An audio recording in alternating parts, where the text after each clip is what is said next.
Welcome back. I was in the elevator today and I saw Professor Guy Blaylock and he was like, what are you teaching this semester? And I said, this CS Theory Toolkit class. And he started making some jokes about like I should bring some power tools to class and so forth, which is fine. But he's like, yeah, for example, let's say you're in there teaching about like Chernoff bounds. And it's like, oh, I got to stop you right there because I'm literally teaching about Chernoff bounds today. All of which is to say that like, I guess Chernoff bounds are like the most canonical example of like a CS Theory Toolkit topic. So I'm glad we're doing it here today. It's a topic with a lot of naming confusion. And so maybe it's better to call these things like large deviation bounds or tail bounds. It's about trying to get good bounds on the probabilities that random variables are really large. I think some theoretical computer scientists back in the early days, like the 80s or whatever, found some paper by Chernoff from the 50s, and they're like, oh, that's exactly what I needed. And this topic became known as Chernoff bounds. But actually, it was just some follow-up, that Chernoff did to like some known research in the area. For example, Hufting proved, more general bounds than Chernoff kind of in the 40s. And Bernstein proved more general bounds than either of them in the 20s. So it's not clear who to name them after. Although in CS theory, you'll just hear them all called Chernoff bounds. So that's what I've titled the lecture. Okay, so let me give you an example of the sort of problem that Chernoff bounds are good for. And it's one we talked about last time. So let's let h be the random variable, which is the number of heads in n fair coin flips.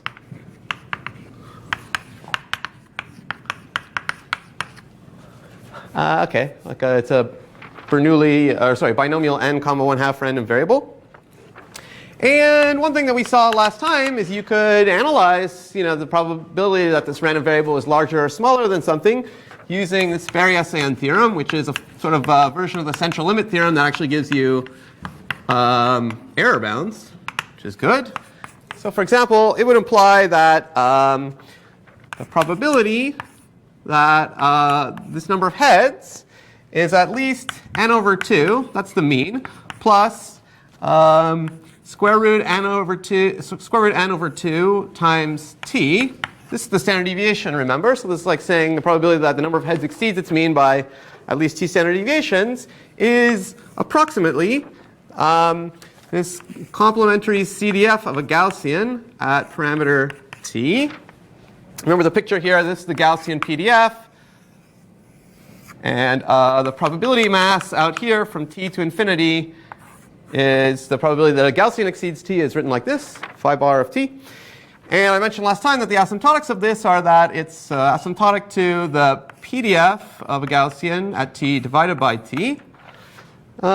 Which, let's just ignore the t, because this is exponentially small in t, so this divided by t is not really saving you that much.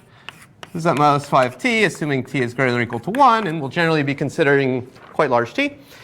And, ignoring the 1 over root 2 pi, this is at most e to the minus t squared over 2. Good. So, this looks pretty good. And let me go over to this small board to continue the example. So let's say we're like, great, let's use this and try to get a really good bound on the probability that you get like way more heads than you expect. So you might say, okay, let's say we take hypothetically t to be 10 root ln n. Okay, that's not too large as a function of n, a few multiples of root log n. Okay, if you do that, then of course e to the minus t squared over 2 is 1 over n to the 50, which is great. This is some tiny polynomial lower bound. So you might say, okay, good. So therefore we now know that the probability that the number of heads exceeds its mean, n over 2, plus, and now let's put it in there, so 5 root n ln n is at most 1 over n to the 50. Right? Well, actually, there's a problem with this deduction. Can anybody say what it is?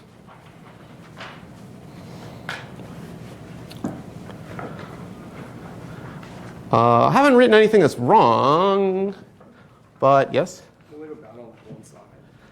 Or I guess you could just look at analysis. Sorry? Like n over 2 minus. We don't know anything about how much we deviate from n over 2 on the other side. Oh, that's true. This is only asking about sort of the probability of getting way more heads than you expect. It is symmetric, yeah, so we could get either way. But that's true that we haven't looked at it, but it's not wrong or anything. I didn't write anything wrong, but I did write something vague. Remember, this symbol to me has no real meaning. And right, actually, the Berry-Essens theorem just says that this probability is really close to the analogous probability for a Gaussian, which is this. But there's an error. I mean, it's the error in the central limit theorem approximation. And we looked at this error last time, and OK, the error was that this is true up to plus or minus order 1 over root n. Which on one hand is a very good small error a lot of the time. But actually, this error, 1 over root n, is much larger than this quantity we got here. So this is like an invalid deduction. At best you could deduce is that this is at most order 1 over root n. But it's kind of disappointing because like our error sort of swamped what we thought the main term would be. So that's bad. And in general, this Berry-Essens theorem is only going to give you like a really, what you want when t is like kind of medium or small, such that the actual value of this is, larger than your error. So this is great when t is like a number, like 3 or 6. And it's even fine when t is, well, like a small multiple of root ln n, I guess. But a big multiple of root ln n, you get into the situation where like the main term gets swamped by the error term. So this is like a small deviations bound, and we're going to be talking today about like large deviation bound when t is like really large. Now it turns out actually this is true, but we just haven't proved it. So that will be what we'll eventually do in this lecture.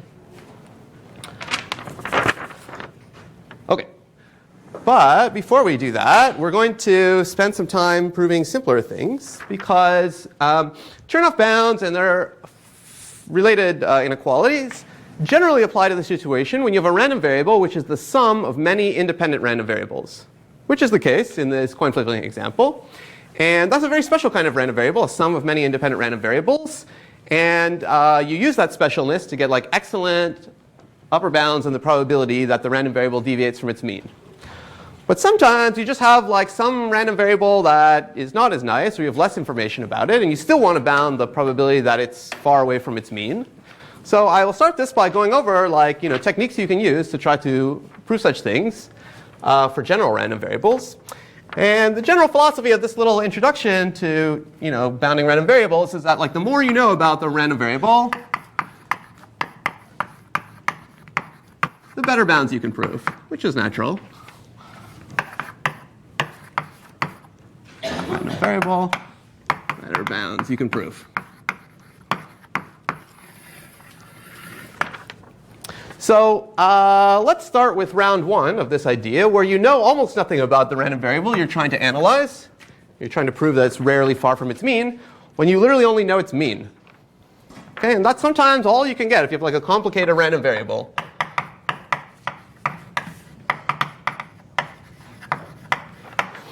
And for this example, or this technique, we'll assume we have a random variable x, which is always non-negative.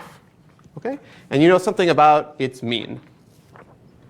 Okay, and maybe for some technical reason, I'll assume that x is not the random variable which is always 0.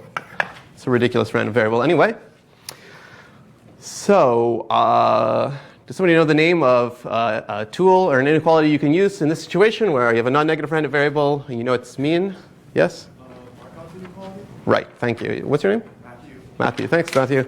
Yeah, for this situation is the perfect situation to use Markov's inequality. And I'm hoping you may have seen it before. And what does Markov's inequality say? It says that the probability that this non-negative random variable x is way bigger than its expectation is small. Okay, well, let's make that a little bit more precise. It says for any parameter t, think of t as large, the probability that x is bigger than t times its expectation is at most 1 over t. Okay, I guess this bound is only interesting if t is at least is bigger than 1, but I guess it's still true otherwise. Okay, so if you just know the mean, you could say, well, at least the probability it's like 10 times its mean or bigger is at most 10%. And this can often be great. Let me give you two proofs of this simple inequality. So proof 1 will be a words-based proof. Actually, before I get into the proof, let me say that as we go to prove Markov's inequality, we can assume without loss of generality that this expectation of x is 1. Why can we do that? Yeah? Yeah, what's your name? Thanks, Brian. Yeah, otherwise, I mean, just take x and divide by its mean. That will make its mean have 1. And then this thing is like if you divide both sides, if you divide x by a constant c, its expectation goes down by a factor of c. So then you can cancel it on the same side, and you're looking at the same event. OK, and I guess its expectation is not 0 because of this, assuming it's discrete. OK. So if we make this assumption that the expectation is 1, OK, so we have a mean 1 non-negative random variable. And what we want to show is that now that the probability that it's at least t is at most 1 over t. OK, so now I'm ready to give the proof 1, which is in words. And true to the name words, I will not write anything. I'll just say it to you. OK, we want to show this. Assume for the sake of contradiction that x is at least t with probability bigger than 1 over t. So it's quite often bigger than t. Now think about like the expected value of x.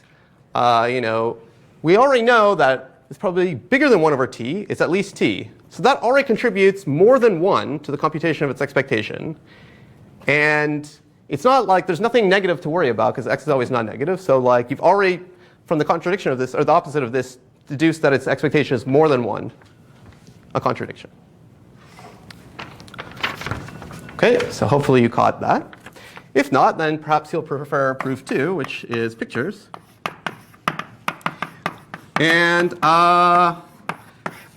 we get to follow along this pictures proof, even though it's kind of simple, because we're going to use this picture technique a few times in this lecture. So here's the pictures proof. So in these pictures proof, I'm always going to draw a plot of like a couple functions as a function of x. And one function is going to be this function here, which is a step function, which I'll call f of x, which steps up from 0 to 1 at point t. And why do I write that? Why do I introduce this step function? Well, it's because the thing we care about, the probability that x is at least t, is literally the expected value of f applied to x. Okay, this is 1 when x is at least t, and otherwise it's 0. We're using non-negativity here.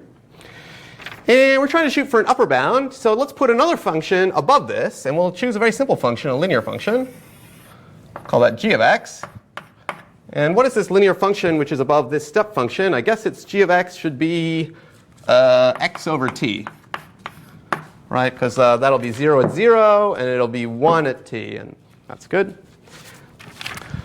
OK, and so then we know for every outcome of x, f of x is less than or equal to g of x. So we can conclude that this is at most expected value of g of x.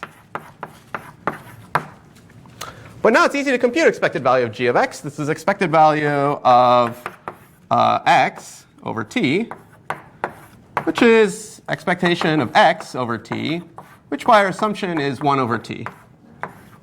So in fact, actually, we didn't even need for this proof to assume without loss of generality that x's mean was 1, because we got to the right conclusion anyway. But it's fine. Yep? Why are we allowed to use a discrete function and a continuous function, given that we don't know anything about x? Are we allowed to use a discrete function? Or f of x? Like a step Instead of? Or like in general, why are we allowed to do that? Well, it's a good question. Regardless, OK. Here's actually a secret. Most of the time when I'm like doing a proof here, I'll be giving a proof which is like valid for discrete random variables for sure, ones that only take on constantly many different values. 99% of the time, the proof I write down will also be perfectly fine for continuous random variables, or even general random variables, as long as like everything I write is well defined. I'm not going to worry about some of the details of that too much, because I don't want to turn this into like a measure theory class where I like carefully state every assumption. So yeah, you should just watch out for that. Like 1% of the time, maybe some things I say I'd be slightly wrong, but it's still up to you to, when you write your paper, to get that 1% right. So ask your measure theory taking friends just to check you. But I think this is all fine. I mean, so in general, what the principle I'm using here is basically this principle that for any random variable, as long as these expectations are well defined, which I'm assuming they are, yeah, that like if f is less than or equal to g pointwise, then this random variable is always less than or equal to this random variable pointwise, and therefore this expectation is at most this expectation. I suppose like to make this proper, right, like I think also I should maybe make sure f is included here and not included here. To be completely honest, like sometimes I like forget the details about should this be greater than or equal to or strictly greater or less than or equal to. I think what I'm writing is correct, but you should always double check yourself on this when you're actually using it to get the right inequality. But yeah, have I written anything definitely wrong here? Okay, good. But watch me, yeah. If you're worried, like ask me, let me know. Okay. Just an example. The following thing is not Markov's inequality, but it's sort of like a similar fact. And I'll just sort of put it up here as like a little bit of an exercise. Maybe an example of the idea behind Markov's inequality. So sometimes you'll see in a paper like, oh, they'll make a deduction. They'll say this is by a Markov-like inequality, or this is by an averaging inequality, or an averaging argument. So here's a fact. Let's say x is a random variable, which is known to always be between 0 and 1. And say that you happen to know the mean of x is epsilon. Then you can deduce this. The probability that x is at least epsilon over 2 is at least epsilon over 2. So its mean is epsilon. You'd like to hope that like there's a good chance it's in the neighborhood of epsilon. Well, this is at least saying there's at least an epsilon over 2 chance that it's at least epsilon over 2. And let me give you like a words proof of this, just like in the words proof before. Maybe this one's a little harder to do in your head, but follow along. Let's see if I can do it. Suppose by way of contradiction that the chance that x is at least epsilon over 2 is smaller than epsilon over 2. And now we'll ask ourselves, well, just knowing that fact, how big could x's expectation possibly be? And we'll actually deduce that its expectation would have to be less than epsilon, which is a contradiction. So why is that? You could say like, all right, well, either x is at least epsilon over 2, but we're assuming that happens with probability less than epsilon over 2. Now, on that event, that it's at least epsilon over 2, the biggest it could ever be is 1. Okay, so the contribution to the expectation, assuming the opposite of this, well, it's at most epsilon over 2 times 1 from the cases when x is at least epsilon over 2. In other ways, the cases when x is like less than epsilon over 2, well, it's less than epsilon over 2. And even if that happens with full probability, like 1 probability, but still only contributing like 1 times epsilon over 2 to the expectation. Okay, and these add up to less than epsilon. Okay, so this is like basically the same idea in like Markov's proof, and like you may see that somebody just casually making this deduction in a paper somewhere. Yep. 2 could have been like any k, right? 2 could have been any k. I mean, I guess the point here is that these two things need to add up to epsilon. So in fact, on your homework, there's like some other inequality I ask you to work on that's tries to get like better results for this, knowing more about x, about the chance that a random variable is at least half its expectation. Somehow, in general, it's much harder to prove things like that. I mean, it's Markov tells you, it's like knowing almost nothing about a random variable, you can say it's very unlikely to be, okay, for non-negative random variables, it's very unlikely to be like way bigger than its expectation. you get pretty strong results. But to show that something is always at least some 1% of its expectation, that actually is kind of hard, and you need like assumptions for it. Like here we needed to assume that x was at most 1.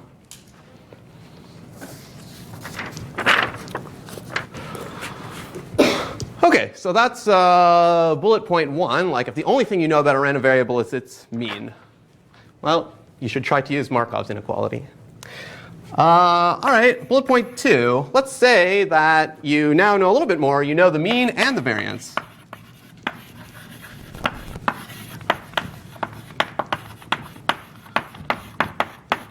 And this is not too rare a scenario. Usually for a random variable, like it's not too hard to figure out its mean. And it's often the case that you're like, well, if I work pretty hard, I can compute the expectation of x squared and therefore deduce its variance. So this is a case that's not too rare. And it's a case that like makes you very happy because you can use like a much better tool, in this case to bound the probability of x being far from its mean. Does somebody know the name? Yes, thank you. Yeah, Chebyshev's inequality. So Chebyshev's inequality is a great inequality because it gives you pretty strong results, even in a case where you know not too much about the random variable. So what's Chebyshev's inequality say? Sometimes Chebyshev's inequality, or the idea behind it, is called the second moment method because the variance is related to expected value of x squared, which is called the second moment of x. Okay, so Chebyshev says the following. No assumptions on x, except that everything I write is well defined. Let x be a random variable, and as usual, we'll write its mean to be mu, and we'll write its standard deviation to be sigma.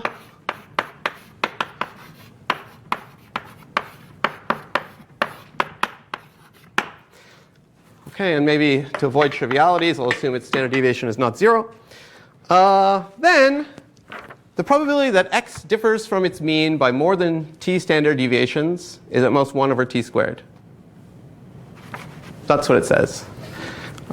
People write it in different ways, but I really like to remember it like this. Then for all t at least 0, the probability that x differs from its mean by at least t or more standard deviations is at most 1 over t squared. I really think it's good to remember it like this because, you expect it to be near its mean, hopefully, and like the amount that should vary should be related to its standard deviation. Again, this is saying the chance of going like 5 standard deviations above your mean or below your mean is at most 1 over 25.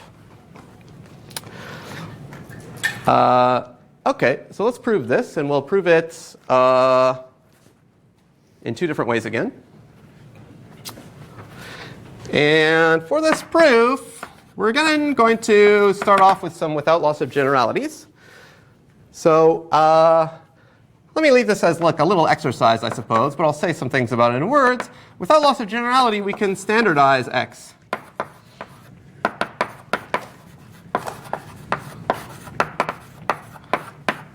Which basically means we get to freely assume that the mean of x is 0 and the standard deviation is 1.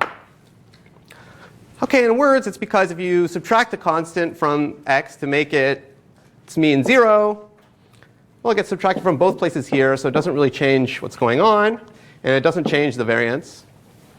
And then having done that, if you divide by the standard deviation to make the thing have standard deviation 1, again, like both these sides scale by sigma, so again, it doesn't really change the event.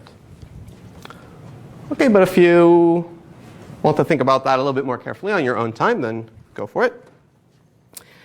Okay, and so now, under these assumptions, we now want something simpler. We want the probability that the absolute value of x is at least t is at most 1 over t squared. Okay, so you have a mean 0 random variable, standard deviation 1. You want to show it's rare that it gets larger in absolute value than t. And the bound is exactly 1 over t squared.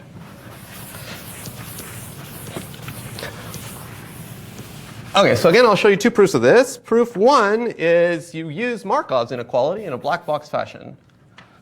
So I'll put it here.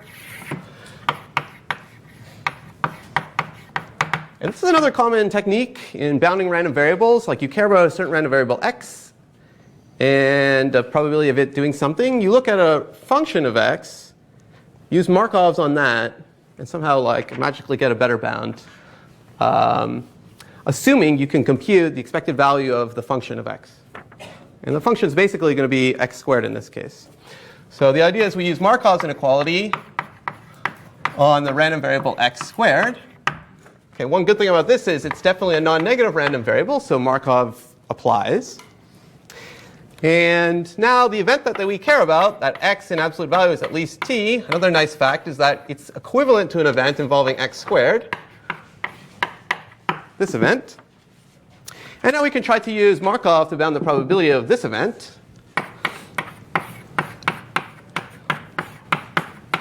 Well, we know it's at most the expectation of the random variable here, x squared, over t squared.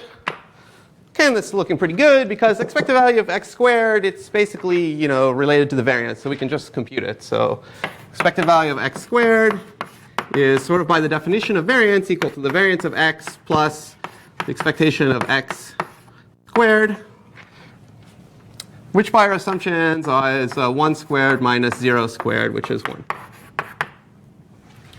Okay, so we get 1 over t squared here. Okay, so that's a neat trick. And in fact, this will be the trick we use to also prove Chernoff bounds, except instead of looking at x squared and using Markov, we'll look at something like e to the x and use Markov.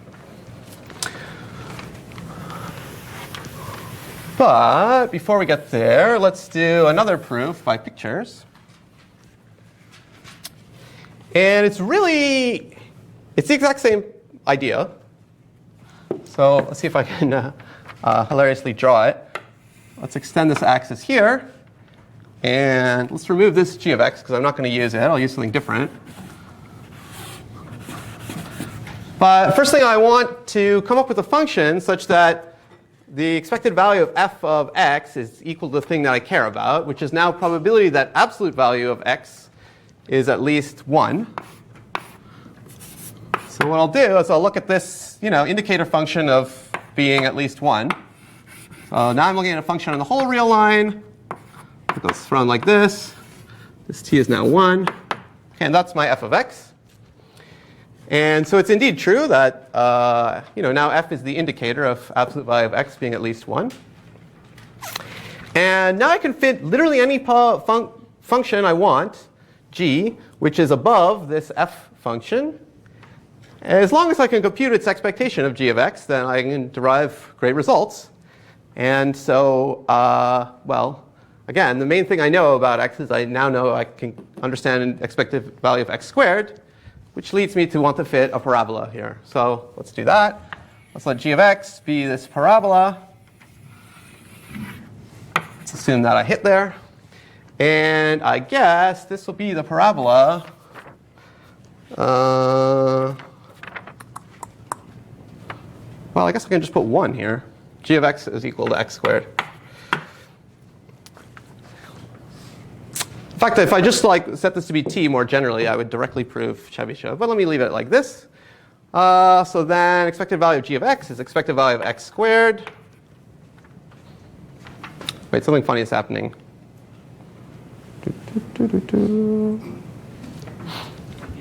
Oh yeah, this should be a t. The thing we care about is not the probability that the absolute value of x is at least 1. The thing we care about is the probability that the absolute value of x is at least t standard deviations. So therefore, I have to retroactively change this to t. And this should be x squared over t squared. Okay, this is the parabola with vertex at 0. So it's 0 at 0, and at t it's 1. And at minus t it's 1. So it's indeed above f now. Okay, good. So this should say expected value of x squared over t squared. And then, well, it's just like here. We computed the expected value of x squared as 1, so we get 1 over t squared. Is it OK? Cool.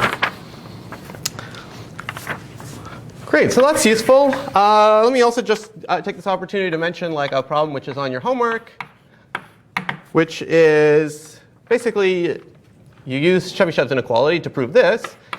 for x, a non-negative random variable, the probability that x equals 0 is at most the variance of x over the mean of x squared, which is also at most the expected value of x squared over expected value of x squared. It's weakening it. And this is also sometimes called the second moment method. Usually you use this if like x is like a mildly complicated random variable that counts the numbers of something. In a complicated experiment, maybe you I don't know, do like some experiment like choosing a random graph and you want to know like how many triangles does it have in it. So that's a non-negative random variable that's kind of complicated, but it's not so complicated that you can't like heroically compute the mean and the second moment. And then if you can do that, you can upper bound the probability that the graph has, let's say, no triangles in it using this technique.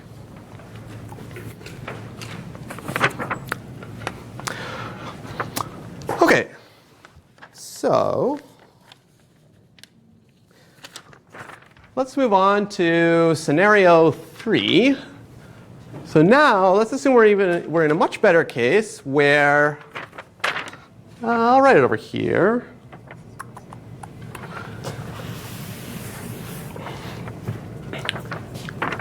Scenario 3, as I mentioned, is the sort of Chernoff scenario when you have a random variable x, which is the sum of a bunch of random variables, usually simple random variables that you know a lot about, where the xi's are independent. This is the perfect situation. But sometimes you can also deal with the situation where they're independent-ish. Yeah? Which bound? Oh yeah, this bound is always bigger than 1. Yeah. All right, well, you can use this one, in fact. Is there something I meant to write here, though? Yeah, but that's true. All right, well, it's not wrong, but yeah, don't use this one. Very good. Yeah, you can use this one. What's that?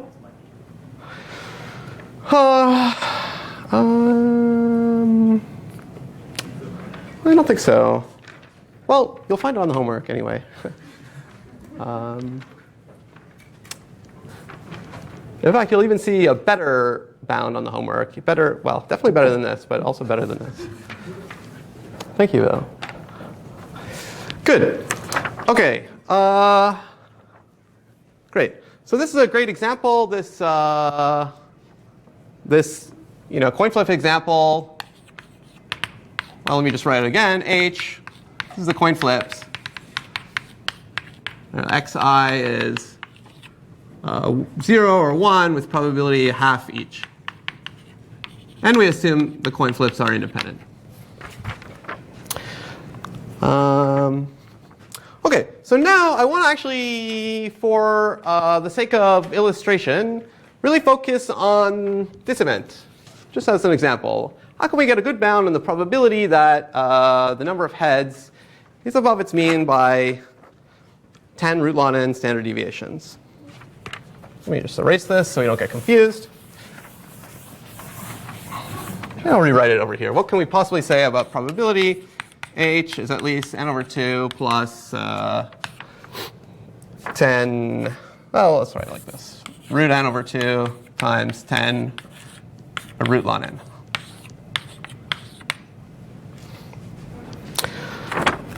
So, okay, we can try to use the tools that we've seen before. So h is a non-negative random variable. So theoretically, we can use Markov's inequality.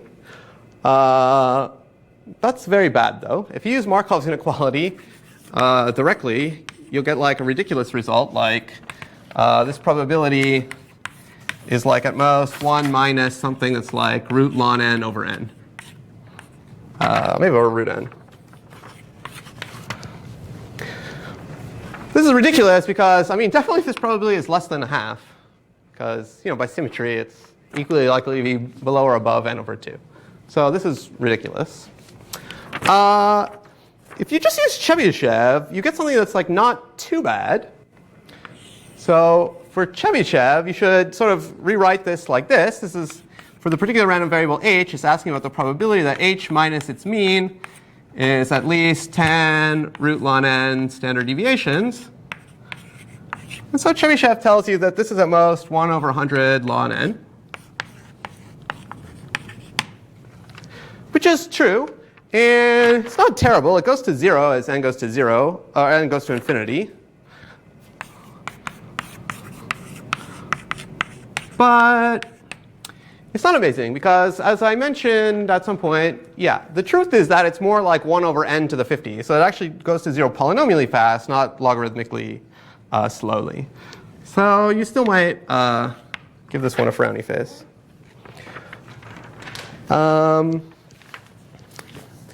However,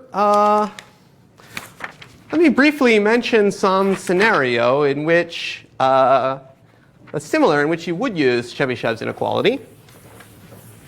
And this scenario that we'll talk about like in lecture 11 or something when we come to talking about de-randomization and pseudo-randomness. But there's a concept of random variables being pairwise independent. I'll just write this and we'll talk about it properly later. But Chebyshev only needs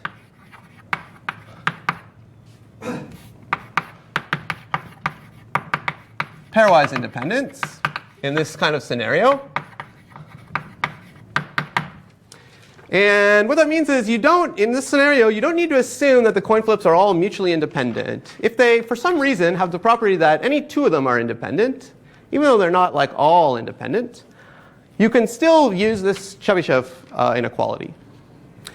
So this will actually come up when we intentionally create like pseudo-random variables, which are not necessarily fully independent. But one example of this, if n is 3, if you like take 3 coin flips and you like condition on maybe an even number of them being heads, then any pair of them will be independent, but the 3 of them together are not all independent. This comes up sometimes. And it turns out that this argument, this bound using Chebyshev's inequality, is fine even in that scenario. And just to not write too much, but say in words why that's true, Chebyshev really only relies on knowing the variance, well, and the mean, of this random variable x. Oops. And if you imagine like, computing the variance of this random variable x, it's like expected value of x squared minus the square of its expectation.